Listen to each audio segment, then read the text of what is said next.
Good evening, friends, and welcome to another late night edition of Crime Time with DutyRon.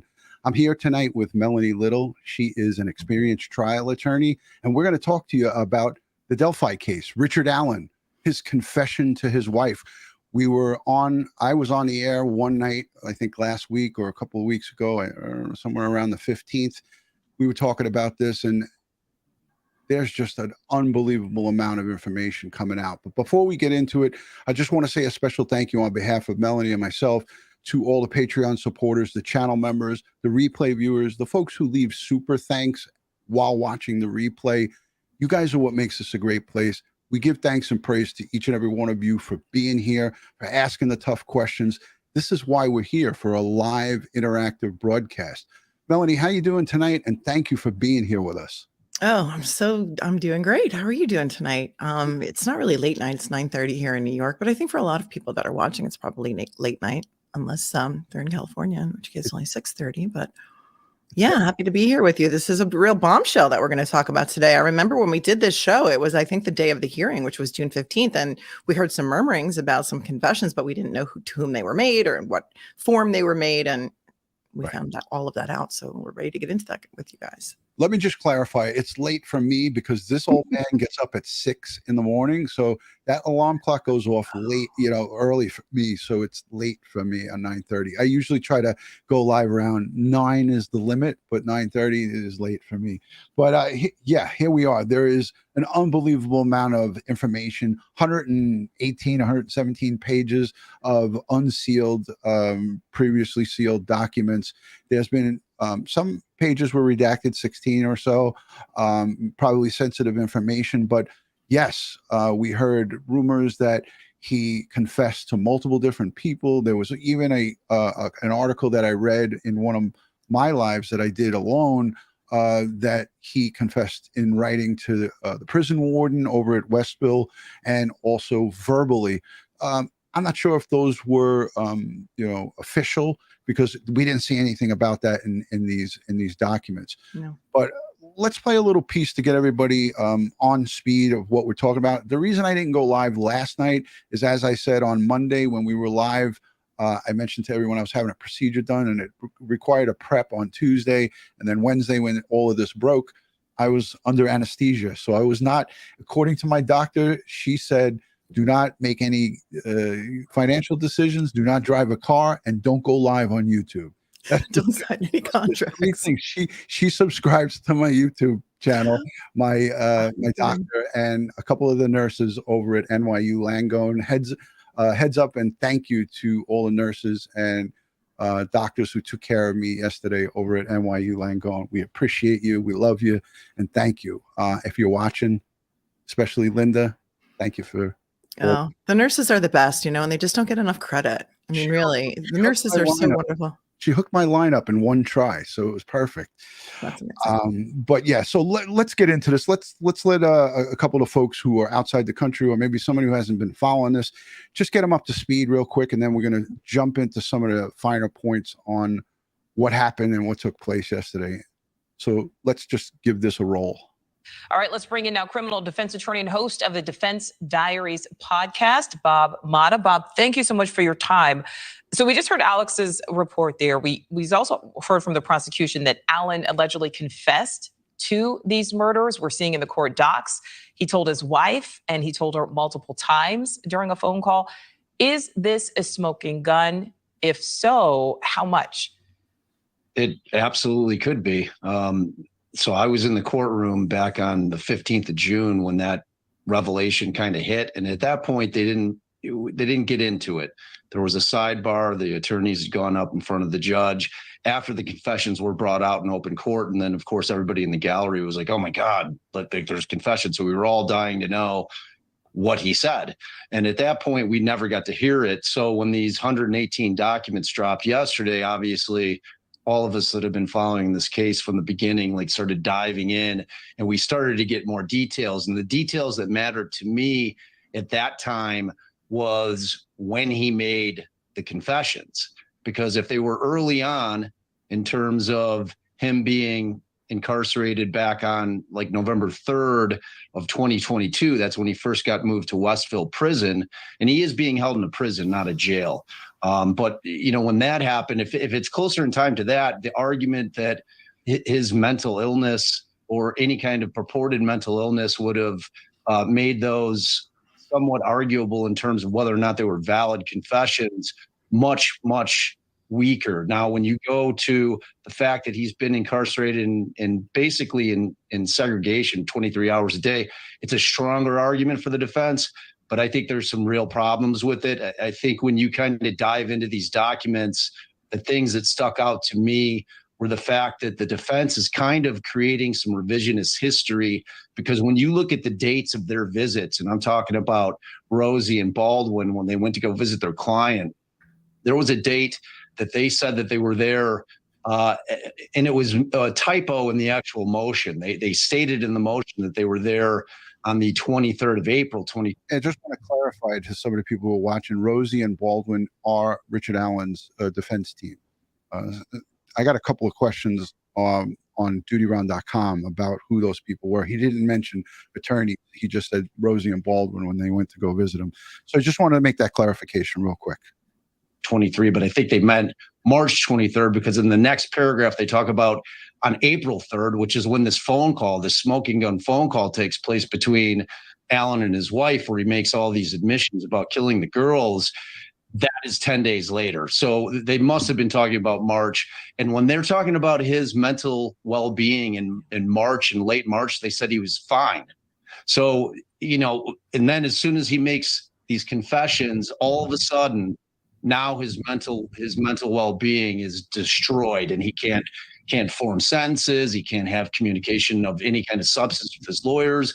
So it's going to be a real tough challenge for the defense to try to mitigate these potential bombshell confessions. So, Bob, let's talk about that. His mental health is, apparent or alleged deteriorating mental health. Do you think that's going to impact the trial?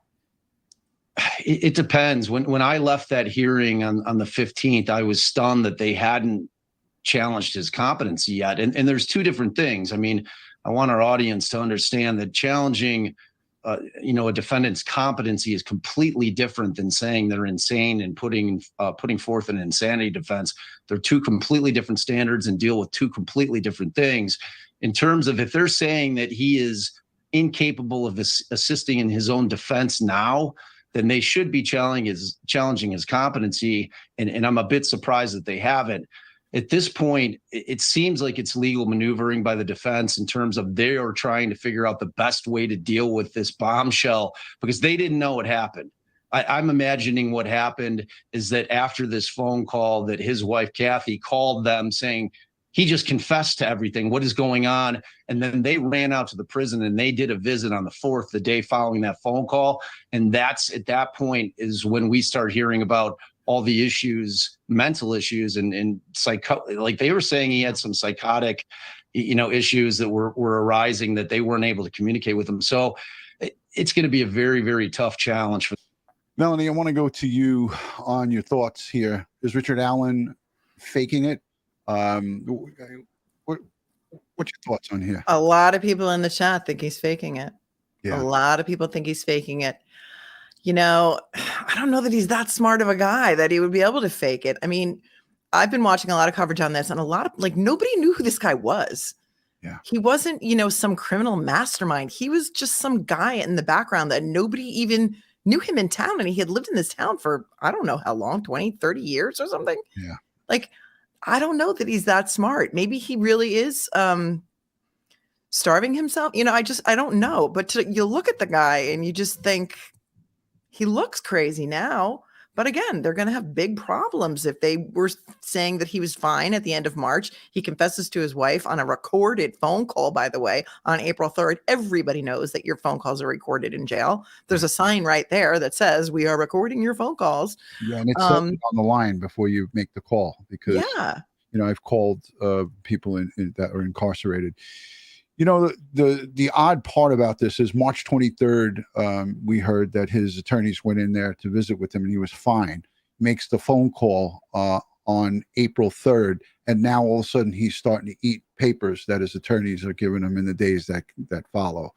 You know, maybe he had this oops moment, or oh, I just effed up moment, and said, you know, this is now I'm going to just start not eating. I'm going to start eating paper. I'm going to start acting odd. You know, again, he's under the care in prison. You have they have wards. They have the on the prison wards, they have the sick bays, they have hospital staff, they have nurses. We had Anthony Ganji from Tier Talk and a couple of professionals who came on in different instances and gave us pretty straightforward that, you know, you in these long-term facilities there are medical staff.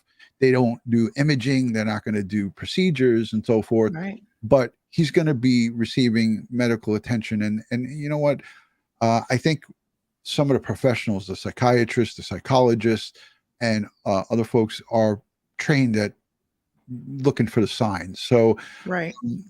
Again, this could be an angle that he's going with. But if he's not competent, if he cannot understand or communicate with his counsel, that's a problem, right?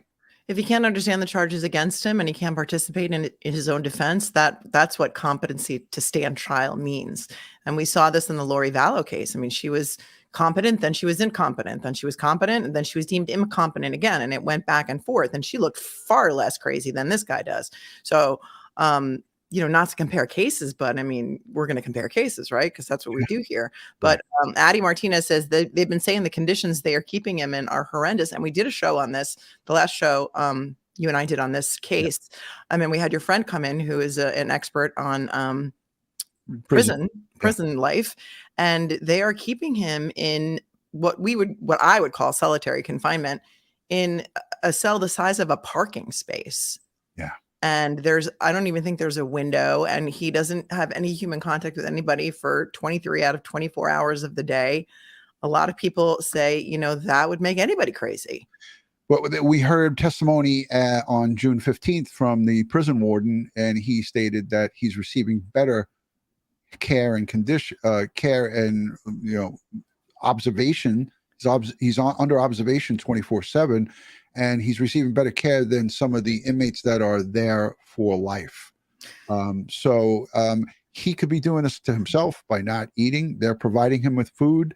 They're providing him with, you know, all of the medical resources that he's entitled to. You know, if you're at, like, here for folks in the chat, if you're asking me, am I concerned about Richard Allen's health? Yes, I'm concerned about it because I want him to be alive to stand trial, right? Yeah, I don't want to see this guy die in jail so we don't get a chance to, you know, present all the evidence and go forward. Because if he dies in prison, there won't be a trial. Nothing will go forward. The case will be done. And then we'll all just have to read about what perhaps evidence that they want to release, or they're not under any obligation to release all the evidence. And we saw this with Gabby Petito.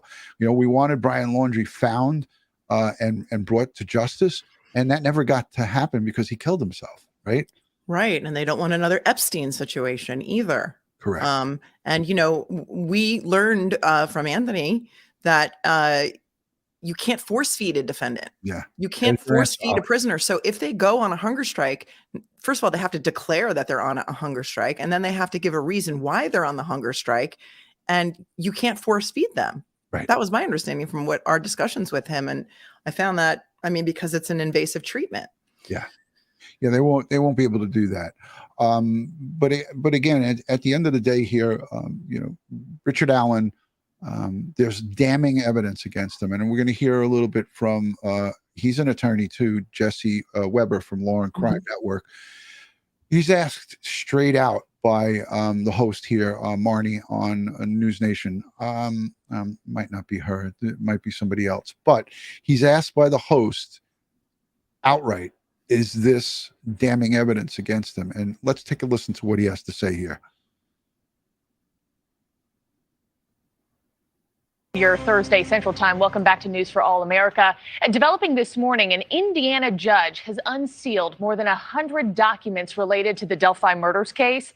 And in those documents, investigators reveal Richard Allen reportedly confessed to killing 14-year-old Libby German and 13-year-old Abby Williams several times at least 5 times during recorded prison phone calls to his wife and also his mom. For more on this, we bring in News Nation legal contributor and Law and Crime Network reporter Jesse Weber. Jesse, always good to see you. I'm excited to get into this because this has captivated the country. This Indiana judge released 118 court documents online, only kept 19 of them sealed. And I read one of the motions in these documents saying investigators transcribed the phone call he had with his wife and mom, confirmed that he admitted to telling her he had killed the girls. It says his wife, Kathy Allen, ends the phone abruptly. Is this the nail in the coffin for him, Jesse? Assuming this is a confession, because this is the prosecutor's take, I'm going to assume it is. This is a dream for prosecutors. I just want you to listen closely to this, because he makes a statement that I actually had to look up and verify. He said, Jesse, in the next sentence, says that in all of the cases across the United States of defendants who confess while in jail or prison, all have been convicted. Interesting. I was shocked, and I looked it up, and sure enough, bam. So take a listen to this. I tried to think, Mark, I wouldn't assume it is. This is a dream for prosecutors. I actually tried to think, Mark, I went back and I looked at cases where defendants have confessed and that information was presented to a jury. I couldn't recall one instance where they weren't convicted. That's how important this kind of evidence is. Now, what is the defense? Bam. How about that, young ladies and gentlemen? This is, I mean, again, I double checked this and I tried to look, and I'm sure that maybe one of our folks who are better at Google than I am. But I tried to look up case law and look up people who have confessed, and it's been brought to the jury. They've all been convicted. I haven't seen one. But again, let's listen to the rest of what he has to say here, because there's more. He says more things that are very interesting from an attorney's perspective. And saying the defense in their filings is saying, well, you can't believe what Richard Allen said to his wife or to his mother, or the multiple times that he confessed, because he has been mentally and physically deteriorating in jail, and his confession is unreliable. He doesn't know what he's saying. The problem for him is what prosecutors responded with. They said all this erratic behavior, him actually eating papers that were given to him by his attorneys, that all came after this phone call. So the idea here is that he's faking it. He realized he shouldn't have confessed over the phone to his wife. Yeah. He made no phone calls after, and that's the problem. Timeline doesn't make, and I was going to go into that. They allege that he's refused food, sleep, and to your point that he was taking papers from his attorneys, wetting them, and then eating them. Is insanity going to be part of their main, team?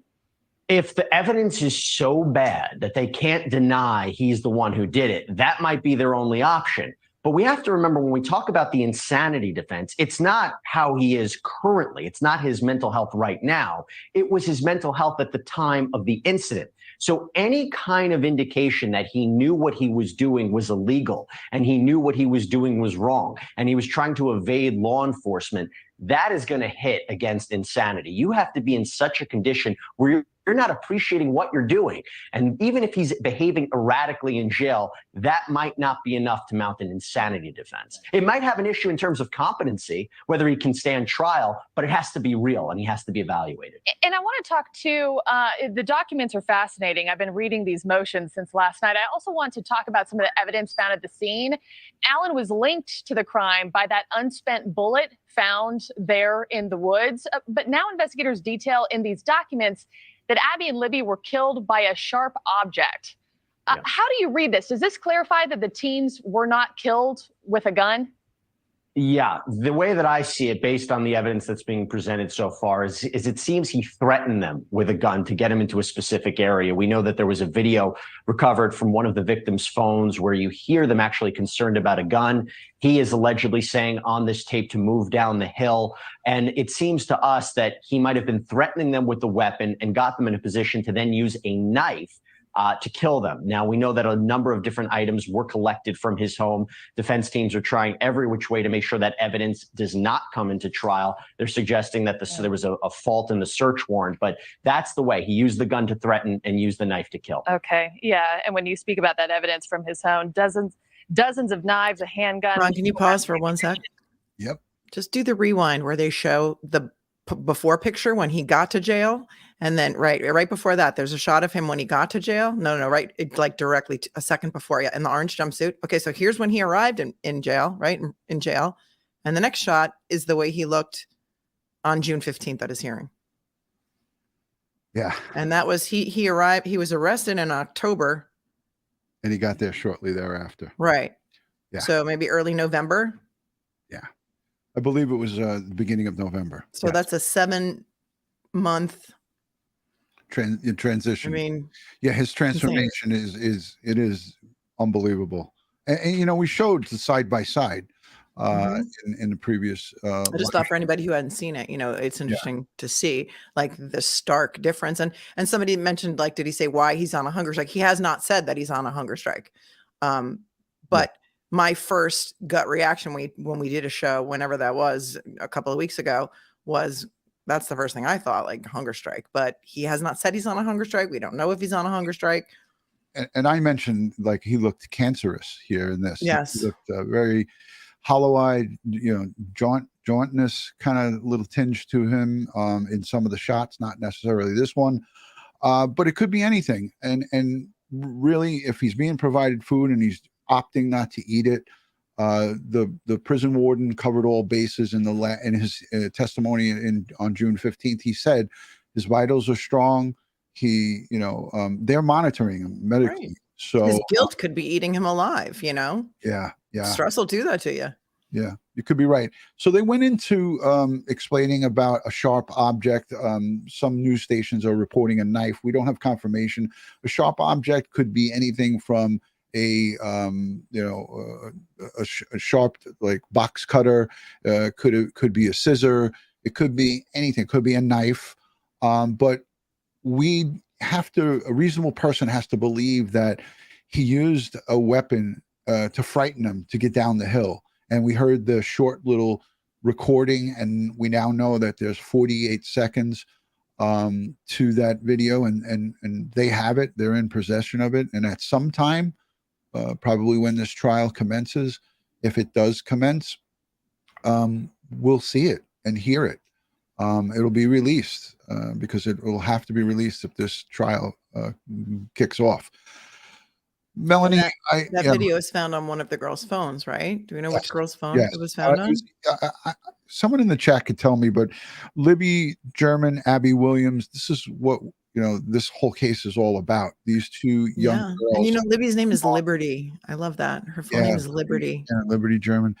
On February 13th of 2017, they take a day off and go, and, you know, people question, you know, why they were alone walking. Listen, these are young teenagers who had the day off. They decided to do this.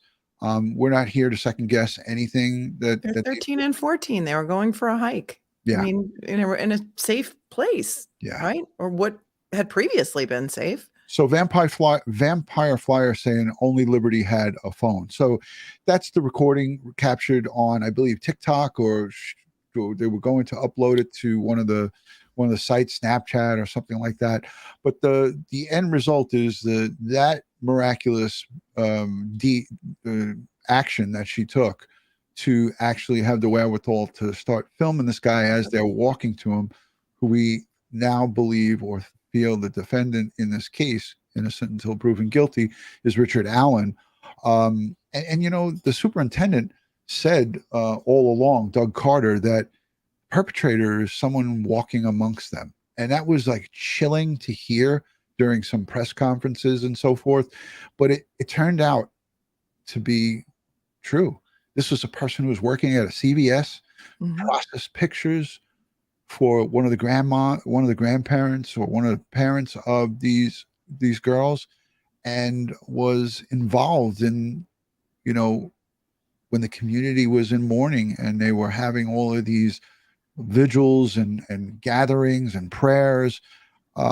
It's really it's frightening, but I know as a retired NYPD detective that these perps, they love to come back and intermingle into their horror that they've inflicted.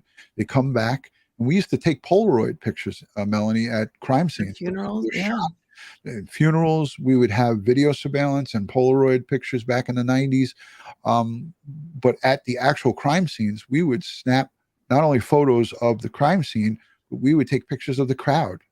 Right. And we would do it kind of like nonchalant where it wasn't obvious, but we would take pictures of the crowd. So we would be able to get a clear image of everybody that's there, because a lot of times these perpetrators come back to visit the scene of crime. Look at Brian Kohlberger. It's alleged that he came and drove past 1122 King Road numerous times. Yeah, the next morning. Yeah, on the morning. But my point that I wanted to make was that how smart was this little girl to videotape this guy? So smart.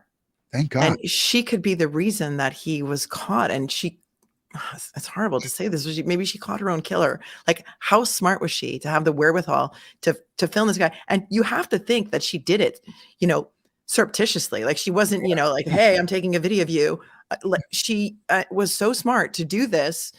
And, thank God it was recovered, which eventually it took 5 years to arrest this guy. It's just unbelievable. And people want perpetrators arrested immediately. Look at what we saw in all of these other cases. Why are they not making an arrest? And in this case, it really dragged on for quite a while, 5 years, like you said, So from 2017, fast forward to 2022, we've had an emotional roller coaster, and families are going through it. These are the true surviving victims. They're living this every day, and they just want to see justice served. I wanted to play just a local news because I like some of the local coverage. It's like the least sensationalized. Yeah, totally. So I want to play just a little piece from this local news outlet, and I like what they have to say here. So let's just take a peek, and we'll be right back. And I want to take questions. So hashtag Melanie, hashtag DutyRon, put it in the chat, and we're going to start to hit some of the questions in the chat.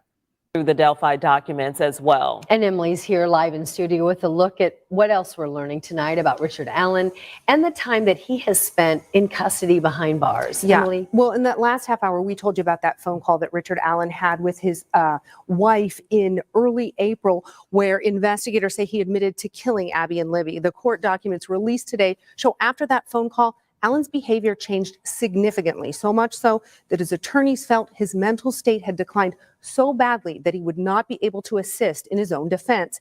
Here's how these documents describe Allen's behavior after that phone call with his ex-wife. They say he was, quote, wetting down paperwork he had gotten from his attorneys and eating it. Investigators also say Allen was refusing to eat and would go days on end refusing to sleep. Court documents indicated that before that April 3rd phone call, Allen was making 2 phone calls per day. After that April 3rd phone call with his wife, Allen stopped making calls completely. The documents also show that Allen broke the tablet he had been using for text messages and phone calls. According to the documents released today, in mid-April, 2 psychiatrists and a psychologist examined Allen to see if he needed to be involuntarily medicated. This panel also discussed whether Allen needed to be moved to a facility with a psychiatric unit. Those doctors determined Allen didn't need medication and he didn't need to be moved. After that examination, court documents show Allen went back to how he was acting before that April 3rd phone call with his wife. He was eating and sleeping again. Also released today in these documents was a letter sent to the court from another inmate who claimed other inmates were threatening to kill Allen, and the inmates and guards were telling him that he should kill himself. And in a subpoena that we saw today, Allen's lawyers requested. Melanie, I want to go to you on that. I mean, how much can we lay legitimacy on a letter written by another inmate? How much water does that hold when we're talking about? Well, apparently this inmate is known as, the jailhouse lawyer for a lot of other prisoners. He, writes them letters and briefs in his spare time. He seems to have, of course, he has a lot of spare time. He's in prison, but he's not a very credible person. People looked into his convictions, and he was a horrific child molester. So I don't think that that's going to be given much weight really. I think they just had to produce it as part of discovery. You know, he goes on to say, I read this letter, it's 3 pages, and it rambles on about how everybody's picking on Richard Allen in jail and they're telling him to kill him. So it was almost like a kid writing a letter to the principal about another kid being bullied. It was a very odd letter. And, you know, did Richard Allen put him up to it and say, listen, I'm trying to get out of here. I want them to move me back to the jail. So could you please write a letter verifying all this stuff that's happening to me? And look, I don't doubt that that stuff was happening to him. People who hurt children are the most hated prisoners in prison. Am I right? Yeah, absolutely. 100%.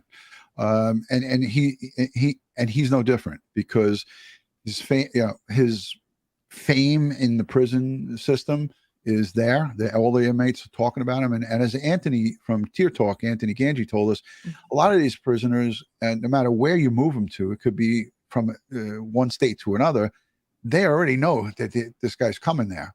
Oh, So yeah. they know all about him. And again, they're not well liked by the prison population. No. Child killers, child molesters, baby killers and so forth are not well received. But here, I wanted to just go to some of the super chats because I missed a few of them. But I want to say thank you for the support, first and foremost. And if you want to send an email or a question, you can go over to DutyRon.com. You can send me questions and emails. Robbie was talking about a bottle of wine from Australia. I'm not sure if you could send a bottle of wine from Australia to my P.O. box, but if you can, this has to clear customs, and it would probably take 3 months to get here. So, you know, he could call the local wine store and have it sent to your house. Yeah. If you want to give him your address. But he's talking about it. I have the P.O. box set up. Oh, right. So, but he's talking about authentic Australian wine. I don't think we can Nice. get that here. No, probably not. So a lot of people in the question I asking things like Richard Allen's wife, is she divorcing him? We don't know. If you heard that on another podcast or people talking about that, again, we don't have any information or knowledge about that, but we could tell you what was revealed in the court docs is that a phone call was made, either, it was probably by him to his wife or the opposite way. I believe it was probably initiated by him out. You really can't call. There's no direct line to call. Right. So the call went out from him, and he talked to his wife on April 3rd, and he confessed 5 or 6 times to her. And there's a transcript of that's in the documents. I don't believe the transcript has been released. Right. I believe that's part of the sealed docs, right? And also, didn't they just say that he also confessed to his mom in a phone call? I just heard that in one of the clips that we played. That was the first time I had heard that. That is probably one of the 19 redacted pages. But really, when it comes to this stuff, we do not talk about ex-wives, wives. We don't know what the situation is, and we won't really comment on it unless we have confirmation of that. So, but we do know that she showed up at his June 15th hearing. Yeah. And she looks like she's standing by her man. Somebody else in the chat said, have they interviewed her? She's not required to talk. Right. There's a spousal privilege. So she's not required to give a statement or testify against him. But the fact that they do have this tape recorded confession could be admissible in court. She doesn't have to testify against him, but that is absolutely going to be admitted in court because it can be authenticated. Exactly. Jolene Marie, thank you so much for being here. I hope your back is healing up. She had surgery last week, so sending you a lot of healthy healing prayers, Jolene, and thank you for all you do for all the victims and all the groups that you create on Facebook. You guys know Jolene. She's a great friend of the channel. Also, too, before I forget, I want to say a happy birthday to Dave Rader, my good friend. He's the EquiSearch Midwest director. He's the director of the chapter in Ohio. So happy birthday, Dave Rader. Wishing you many more happy and healthy birthdays. My brother from another mother. I had a phone conversation with him today. He sends his love to everybody, and we're going to have him on real soon, along with Twyla, who's recovering also from surgery on the hand. So a lot of love to Twyla and Dave. Happy birthday, Dave Rader. He's also known as the Gentle Giant, and he's got the gold golden blonde curly hair. I wish I had hair like him. He's older than me, so he's got more hair on his head. Super chat coming in from Heather. Oh, No, we both did it at the same time. You want to read that one? Good. The tablets actually allow for inmates to be able to receive calls. The person calling just has to have the app that is used on the tablet. He smashed Thank you it. for that info. He smashed it. He broke the tablet. Oh, that's right. That was part of his crazy rant when he was eating the paper and right, pretending to be a paranoid schizophrenic. Now it makes sense. Exactly. But nine times out of 10, the calls go out from the inmates. The collect calls go out to their loved ones. You see them. They're always waiting by that inmate public phone, and that's. I think we may be dating ourselves there, Ron, if they're using tablets now to call. But yeah, I remember you have a collect call from Rikers. Do you accept the charges? They would call my office and my secretary would be like, are we going to accept a collect call from Rikers? I'm like, yeah, take it. Let me just finish this because I didn't let the rest of this play. I want to play it and then we'll get to the chats and the questions and the comments. The psychiatric unit. Those doctors determined Allen didn't need medication and he didn't need to be moved. After that examination, court documents show Allen went back to how he was acting before that April 3rd phone call with his wife. He was eating and sleeping again. Also released today in these documents was a letter sent to the court from another inmate who claimed other inmates were threatening to kill Allen, and the inmates and guards were telling him that he should kill himself. And in a subpoena that we saw today, Allen's lawyers requested to inspect, measure, and survey his cell. They also filed a motion to have him moved to a different facility. So far, we know that hasn't happened. Okay, a lot to unpack here. Thank you so much. Our news team is still combing through everything. We're posting all the new information we're learning about the investigation on our website. So there you have it. Let's go to the super chat. Comes in from Dawn Love. She says, I've been listening to you since Periscope. Now that goes back, that's dating back to 2017 when I was on the Twitter live application, Periscope. That was a great, fun app. And that's where I learned how to live stream on Periscope. Wow. So, wow, that's a long time. Thank you for your long time support, Dawn Love. And thank you for the $2 super chat. Appreciate that. Listen, Richard Allen, again, he is playing a game. This is a game as far as I'm concerned, and I don't know this 100%, but if you're asking me my opinion, I think he's full of shit. I think that he has the buyer's remorse, that he confessed to his wife. I think that he knows his ship is sunk. Look, we have ballistic evidence recovered from his home, his Ruger P226, 40 caliber ammunition. Blazer is the manufacturer of the ammo. I have boxes of Blazer 9mm here. The NYPD used to provide us with that for target practice. They recovered rounds of ammunition, that actual caliber weapon, and the same actual ballistics that the live round was, which was recovered at the crime scene where the girls were discovered. So, and there's probably a lot more from the search warrants that all the evidence they took out of his home during that search warrant. There was requests to suppress some of that stuff. Melanie, I know you know all about that stuff. And there were frantic requests from the defense asking for all of his medical records from the prison. I think they're trying to get a timeline locked in for whether or not he was declining prior to the confession. I mean, that's my gut. Right. I'm sure that he's weighed on a regular. I don't know. Is he weighed on a regular basis? And then, they give him a physical on a regular. I would like to know how much weight he's lost since he got there, and when this weight loss occurred. That's interesting. I would think that they're consciousness of guilt, right? Yeah, I think that they're monitoring him closely. Jersey Devil says a beast in human skin. That was well said. Well said. Tony D from EquiSearch Midwest. He's part of the drone team. He says, good evening, everyone. On the phone with the team, just catching up. We'll just let Dave Rader know that we're wishing him a happy birthday. And tell Twyla we're sending her love as well. Barbara George is saying, I agree, DutyRon. He's scamming everyone. No, he's scamming who he thinks he wants to scam, but he's not scamming the prosecution. He's not scamming probably the court system. And the folks at the jail, he's not scamming them either because they're onto his shit. So, Okay, that's a little bit more. A lot of people say not drinking beer will drop weight really quickly. I don't know if that's true or not, but was he a Supposedly he was a big alcoholic? heavy drinker. I don't know if he was an alcoholic, but people do say that. Pierre is saying that the Blazer ammunition is cheap. Yes, we used to get that for target practice to fire when we would go up for our qualifications. Our ammo for the field was better stuff. I don't remember the exact make, but we used to get good quality stuff for out in the field. I have more stuff to share, but Melanie, I wanted to ask you quickly about the gag order. It's still in effect, right? There's an overall gag order in this case, so that limits what anybody can really speak about that's close to this case. And it's funny because I wanted to mention this to you, and I didn't tell you that I was going to mention this, but I want to just throw this at you.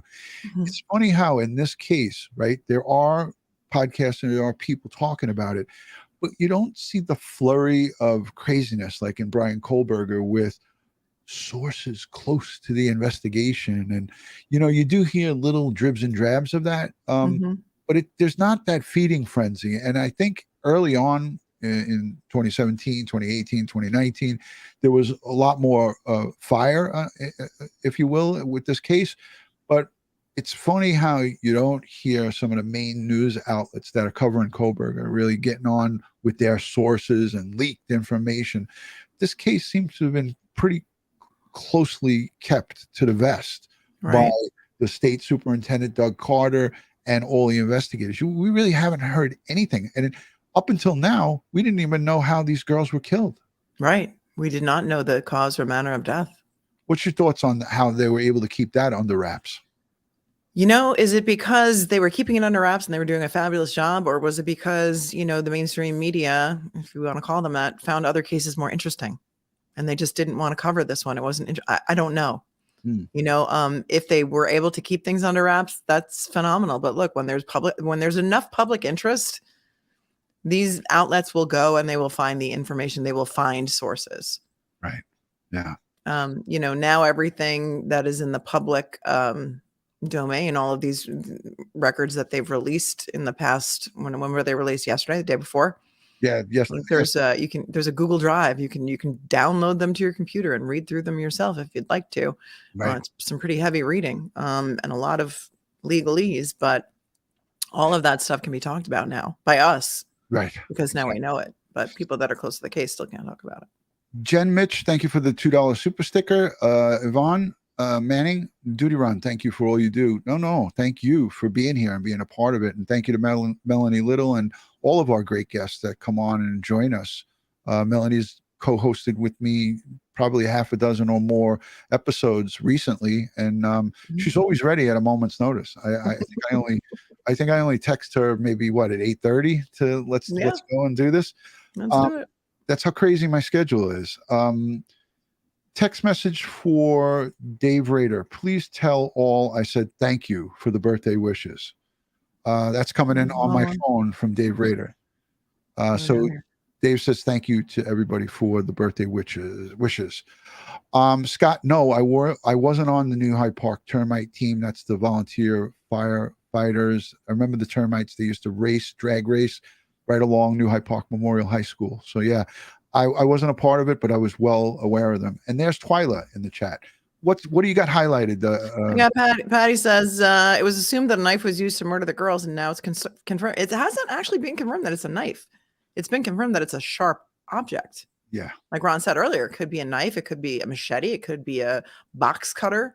It could be any other sharp item. I feel like if it was a knife, they would have said a knife. What do you think? I agree. One of the news clips that we played here, Melanie, actually had up on the board a knife. But I in reading of the docs, it says sharp object. So again, that could mean a box cutter. That could be, a knife. It could be a scissor. It could be, anything that's capable of cutting, a hacksaw, who knows?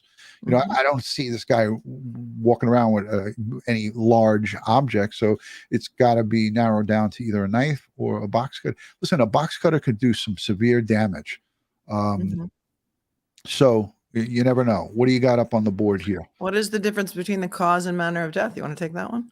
Well, we don't have cause and manner of death in this case. Just in general. Yeah.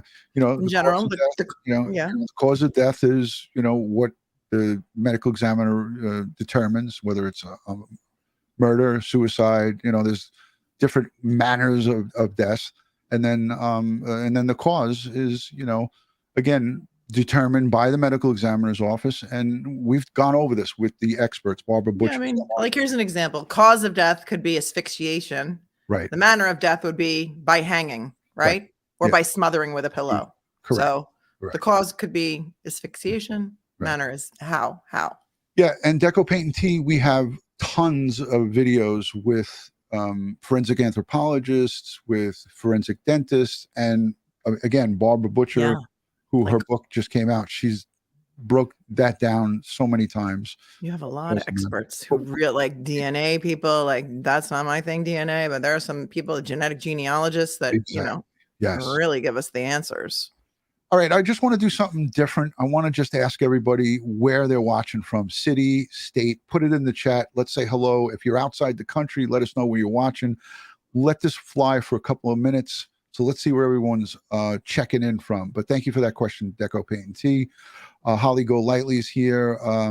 Miss Donna Marie, one of the greatest mods. Dawn Marie as well. Joey Brooklyn. Just so many people coming on in and checking in. Darlene Wolf, good friend from Florida. She's recovering too from surgery. Jersey Shore. Fran Melville is from New Jersey. Thank you for joining. From Virginia, Jersey Devil. Wichita, Kansas. Covington, Kentucky. Tony D. Deco Paint and Tree, London, Ontario. Thank you for sending all of the smog our way. Yeah, the fire. Kokomo, Indiana, Tammy says. Litchfield, Connecticut. Thank you, okie dokie. Naples, Florida. I love Naples, Florida. I'm out of breath for crying out loud. Tennessee in the chat.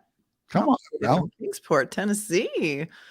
England. We have Karen's from England. Hi, Karen. Karen and I were talking today. Oh, Scott, Suffolk County. Yeah. Bakersfield. Jojo from Bakersfield, California. Half Moon Bay, California. I really want to play that golf course. Who's that? Jennifer Nobles, our good friend from Bakersfield, Bambara, Half Moon Bay. That's a really nice golf course. Yeah. London. Utah. Nice. More Canadians. A lot of different people watching. Denver. I went to see you. See? Can you see my logo here? Go Buffs. Yeah. There you go. Lindsay Bay, thank you. Hello, Peggy. Good to see you. Central Missouri, Little Patty. Michelle H. from the Gold Coast of Australia. Put another prawn on the Barbie. Kettering, Ohio says Ann Assessments. Miss Golden Girl from Seattle, Washington. There's our good friend, Legal Minded Friends, Karen Cole. She's checking in. Look at her. I went to the university in London, Ontario. Wow. Very cool. Black Rose. California. I see Black Rose from California. Nice. Brisbane, Australia. Hello, Linda. Thank you for checking in. A lot of people from outside the country. Norma is here. Pete Pranzo from Mount Sinai, Long Island. Pete doesn't care. He's a lieutenant. He's like, yeah, I'll give up my home. Here's my GPS coordinates. Come on over. Worked in street crime. All he did was take guns off the street his whole career. Wow. He doesn't give a shit. He's like, come see me. I got something for you. Bayshore in the house. Oh, love Bayshore. Great town. Great town. Love it. Awesome. Well, I like to do this for the chat because it's always great. Twyla is from she's from either Alabama or Mississippi. You never know where she is. She's from all over the place. But Twyla is a little Southern belle, and I love Twyla. She's awesome. I wish that soon I got to have her come on. I wish that we were doing a show where we can have her come and sit down with us. But we're going to do something really soon to highlight some of the great work that EquiSearch Midwest. They search for the missing, and their motto is "Lost is not alone." Lost is not alone. So EquiSearch Midwest doing great stuff. They do God's work. Somebody pointed out in the chat, which I found interesting, and now you guys are talking so fast I can't even scroll back and find it. But they said, but he worked in a retail store, CVS, so a box cutter would be likely. And yes, I have to say yes. That's what I was thinking. Yeah. I've seen box cutters at crime scenes many, many times, and you cut somebody in the right spot in the neck or anywhere on the body, you could really just bleed out. Mhm. So, I don't like to get into this goriness. You're talking about these two girls, and we don't even know any of the details, but lots of this stuff is being released slowly. Right. And who knows what more we're going to get to see. So that was really cool. I appreciate everybody checking in from all these different locations. It's always great to get in tune with the audience. One more thing, what was revealed in the latest court docs. I saved this. It's only 2 minutes because I thought it was also comprehensive and they went over a lot of stuff. And they also show him being transported. So I want people to see him being moved in and out of the courthouse. So this is my retired Irish detective. He's saying, who was in street crime? Lieutenant Pete Pranzo. He's in the chat. He's got a book, Harlem Raiders. It's back up on the shelf over here behind me. And I have a signed copy of it. Thank you for that, Pete. So let's play this because I want you guys to see him being walked in and out of this courthouse. We get to see how slowly he's moving, and this was from his last appearance.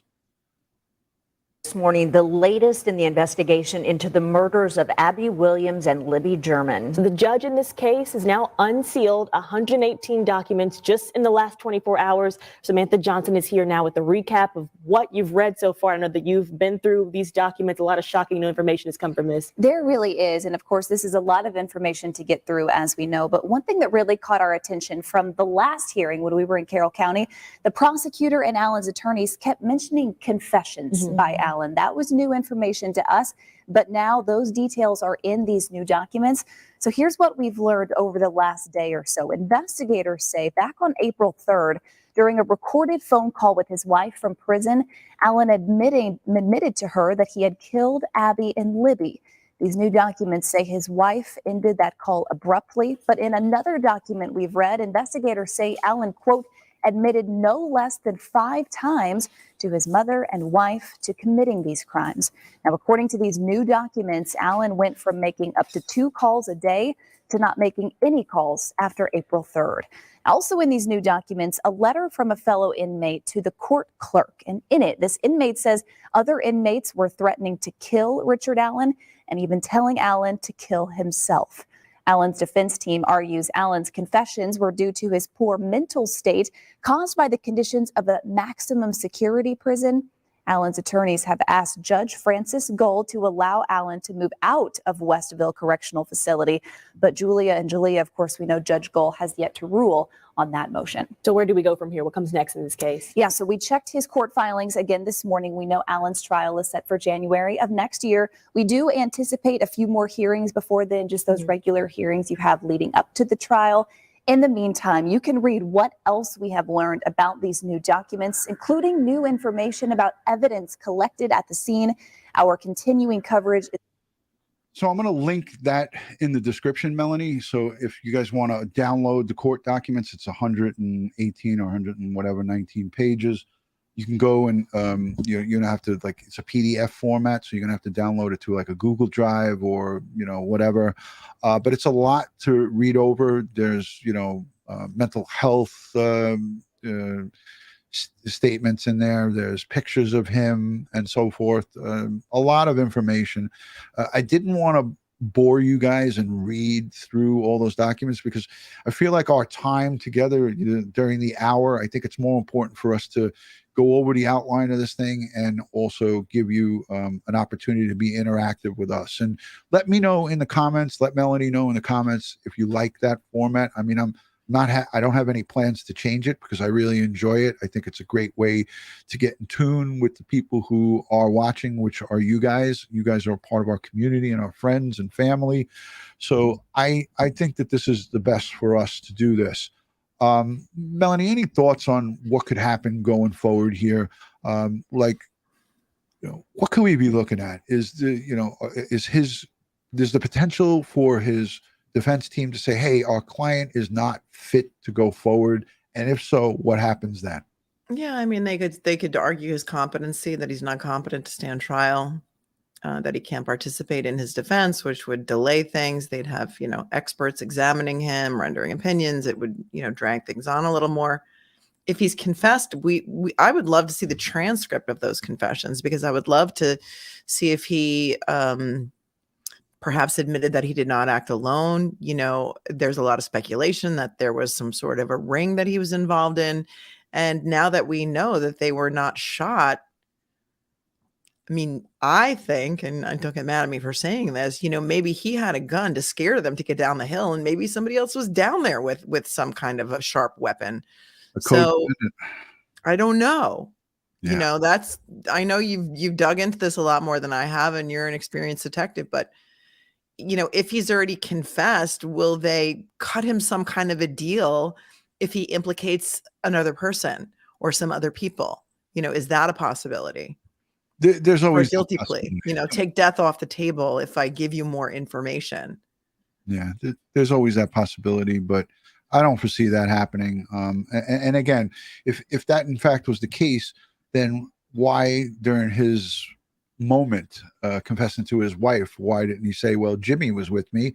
And we don't know what he said. We don't have a transcript of it. Right. They didn't release the transcript. They just said he confessed to his wife and his mother. But I would say time out. They're not going to let that out. I would say time out. If in fact he did say that, then we would be looking at other people being brought in and questioned. But we've talked about how quiet they've been and how close to the vest they've been on this, and how the gag order is in place, and we're not getting in for any information. So if that was in the confession, they certainly wouldn't put it out to the public, right? Right. But again, I think that if this revelation, if he did do that in April, that definitely there would have been somebody questioned. And I think that might have been something that they would have kind of pumped their chest out about. Look, we have another person in custody or whatever. But based on just his rambling confessions, I mean, again, like you said, we don't know what he said. Right. So that's the thing. So there's a lot of unknowns here, and that's why we kind of keep it reserved to just talking.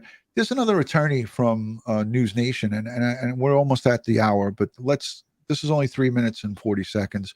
I want to play this little piece. I know it's a little redundant because I want folks that are just coming in at the end here to just listen to this. I like this guy. He's good. Yeah, he's good.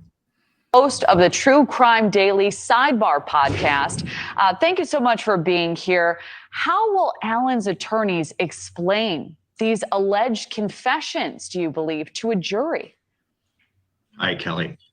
I don't know that they can. Probably some of the strongest evidence that can be presented in court is words from the defendant's own mouth. That is what the juries are going to pay attention to more than anything else. You can present forensic evidence, you can present eyewitness evidence, surveillance video, and I think that they have elements of all of that in this case.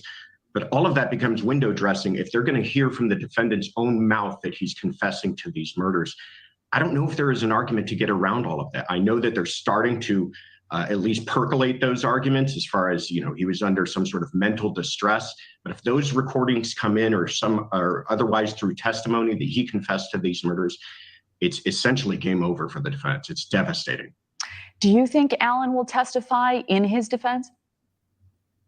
I don't think that he should. I think that he's already given statements to investigators that there's a lot of evidence connecting him to these crimes that he's going to have to be able to explain. He would essentially have to pull off a remarkable feat to be able to get on this stand under, brutal cross-examination and explain all of these elements that link him to the crime, and now a confession to his own wife and others that he did commit these murders and somehow have something to explain to jurors. I just don't see it being an advantage to him. But of all the decisions that can be made, the decision whether or not to testify lies completely with the defendant himself. All right. And the defense, as you know, wants the judge to throw out evidence seized at Allen's house last October, including more than a dozen hunting and utility knives.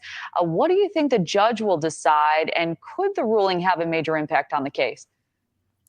I think the defense is going to argue that, listen, this is about a murder, that you may believe that you have a murder weapon and other evidence linked to that might be important. But all of this other stuff that was seized, all these other knives, those do nothing to move the ball forward. So they're just essentially prejudicing their client. And that's the argument they're going to make, that there's no probative value in this, that it's far more prejudicial.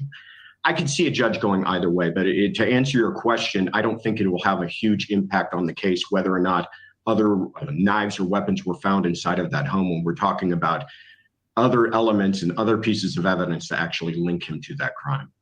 Right. And I agree to a certain extent, but Melanie, I also think that the more that they can have, the better off they would be in case one of those items that were recovered from the home was used to kill them, the girls. Well, they have them. I think he's just saying they won't be, admitted into evidence. Yeah. You can't just admit everything into evidence without any reason for it to be there, without any authentication. It needs to have some sort of purpose. But if a search warrant was signed by a judge and they went into the house and the judge said, "We're giving you authorization through the search warrant to go into this home and collect everything and anything that you find," then I know the defense are going to do the best job that they can to suppress as much evidence that's going to be going against their client. That's their job, right? Right. But the prosecution can't just say, like, here's all the stuff that they seized at the house. And because the defense is going to say, so what? Like, it has nothing to do with this case. It is like, okay, he had a set of butcher knives. Okay. None of them are the murder. Just because you find a lot of knives at somebody's house doesn't mean they're admissible in front of a jury. Yeah. All right. They'd have to have a connection to the case. Let's listen to the rest of this because it's almost done. Okay, we'd also love to get your take on this story. There's a new effort to find the body of Kristen Smart nearly 30 years after she vanished. Her remains never found. So engineers test. All right. I didn't realize that they went into that. But yeah, that's also interesting. That's an interesting story as well. But yeah, so we'll see what happens. None of this stuff has been ruled on. And there's just there's going to be a lot of twists and turns to this, and we're going to follow it closely. I want to just say thank you to everyone who's been here for over this hour time period. Over 1,000 people at one point giving us a watch. We didn't promote this. We just did it on a whim.